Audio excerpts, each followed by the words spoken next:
guy was the new owner of a team, a baseball team that was in the basement of the league when he took it over. He went to the pitcher and he said, what is your best throw? He said, well, I got a good curveball and I've got a good fastball. And he went on talking about his different throws. He said, but tell me this, what is your best throw? He thought for a moment. He said, I've got a good fastball. He said, that's all I want you to work on. Nothing else. Just develop your fastball. The next year, they went to the World Series. Most people don't know where their fastball is.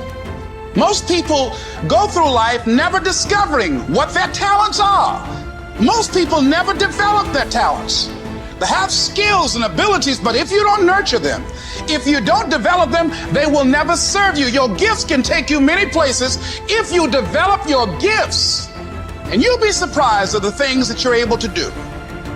When you learn how to block things out, when you learn how to keep thine eyes single, learning how to concentrate, learning how to focus in, deciding that you're going to focus to develop your skills, you'll be surprised at the ideas that will come to you, of the people that you'll be able to attract, of the opportunities that you'll be able to see. You'll begin to see things that have been standing there looking you in the face saying, I can't believe this has been here all this time.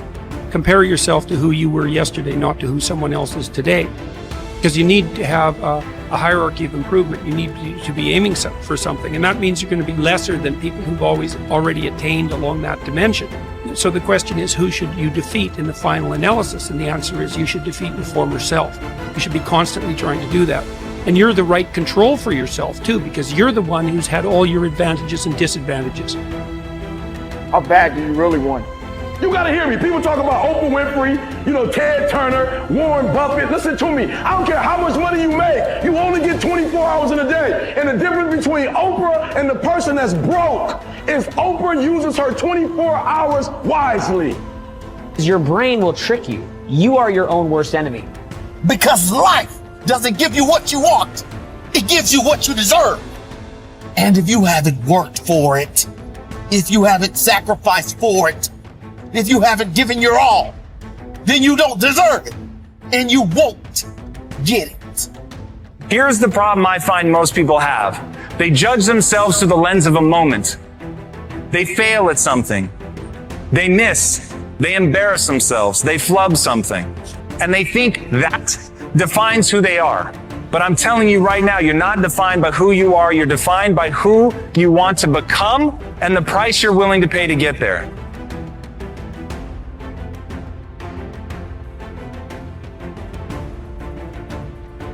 So everybody goes, how do you do that?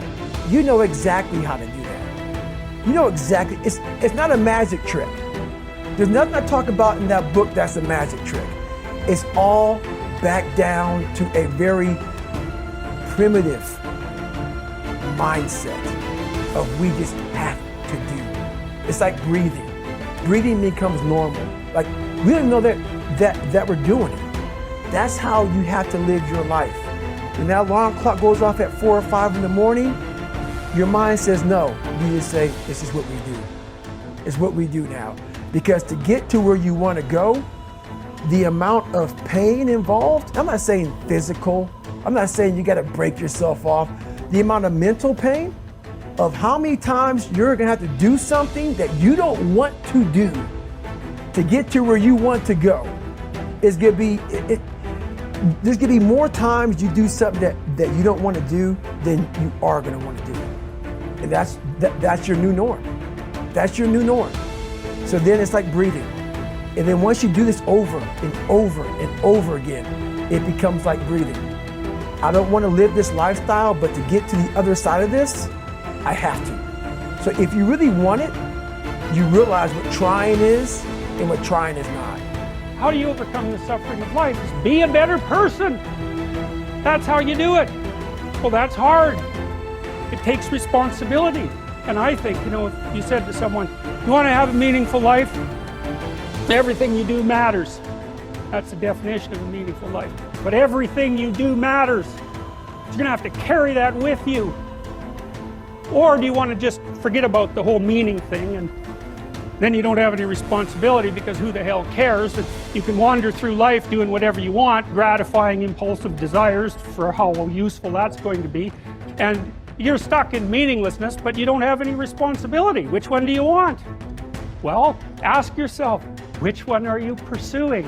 And you'll find very rapidly that it isn't the majority of your soul that's pursuing the whole meaning thing, because, well, look what you have to do that. You have to take on the fact that life is suffering. You have to put yourself together in the face of that.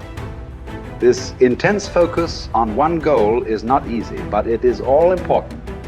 Orison Swett Marden wrote, "The giants of the race have been men and women of concentration, who have struck sledgehammer blows in one place until they have accomplished their purpose. The successful men and women of today are those of one over, mastering idea, one unwavering aim, men and women of single and intense purpose." Marden also said that every great man has become great.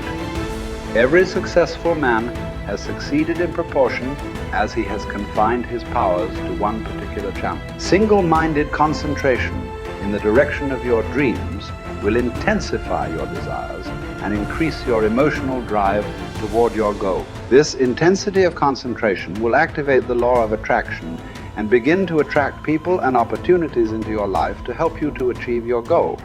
The more you think about your goal, the more it will come to dominate and direct your life. The more you think about it, the more rapidly you will move toward it, and it will move toward you. You're already in pain. Get a reward for it. Like, you're already in pain. So at the end of the day, everything is already messed up. So why would you go through all that pain and not get something for it? Like, it doesn't make sense. Like, it doesn't make sense to put all those hours in. Okay, yeah, it was football, but it doesn't make sense to put all those hours in and not transfer those hours to something else. It doesn't make sense not to recycle the pain and get wealth or a successful life, a successful spouse, like whatever, have kids, whatever it is. And so for me, just going through my go-through, I was like, it can't end here. Like, bro, it can't end here. I've worked too hard. I've read the books. I've gone to the conferences. I went to the classes. I got the degrees. Like, it can't end with just life is gonna deal me this hand, you know? And so I truly feel, and I don't wanna promote gambling, you know, but I gambled, you know, as a young adult to make money. And I watched guys who had a royal flush lose because of the giddy and the excitement. I'm like, oh, he got something. You know what I'm saying? Okay, take what I have and leave. But I also watched people who had nothing in their hand with that poker face actually act as if they had a royal flush and win. And so I learned early, like, yo, it doesn't matter if you grow up rich. You still gotta play your hand. It's not like life says, all right, you rich, so you're not gonna have any, your parents will never get cancer. You know, nobody in your family will ever have multiple sclerosis. Like, you'll never get COVID. You're rich. It doesn't work like that. Like, you still have to do life regardless of how you come into life. And I think some people feel, well, if you come into life and everything is great, then that's the way you live life. But no, it doesn't matter. If you come in great, if you come in poorly, it does not matter. You have to do life. And if you're smart, you do life on your terms and you don't let life make you do it on its terms. Great men and women are those who absolutely believe that they are put on this earth to do something wonderful with their lives. They have a vision of something greater or better than their current circumstances. Personal greatness means having a sense of destiny and a conviction that your thoughts and your imagination are the only real limits to your possibilities. William James said, compared to what we ought to be, we are only half awake. We are making use of only a small part of our physical and mental resources.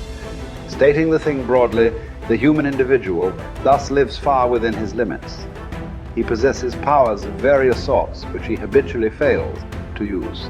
The founder of Success magazine, Orison Swett Marden, once said, there are powers inside of you, which, if you could discover and use, would make of you everything you ever dreamed or imagined you could become. In a 5-year study of leaders reported on in his book, Leaders, Warren Bennis discovered that each of them consciously avoided the comfort zone by continuously setting higher goals. They never allowed themselves to become complacent. They lived their lives fully extended, always striving to be and do more. To develop unshakable self-confidence, you need to see yourself and think of yourself as a leader, and to do what leaders do. You need to stretch yourself toward the outermost boundaries of your potential. You need to set goals that draw out of you the very best that is in you. You need to work toward objectives that cause you to feel a sense of mastery and peak performance.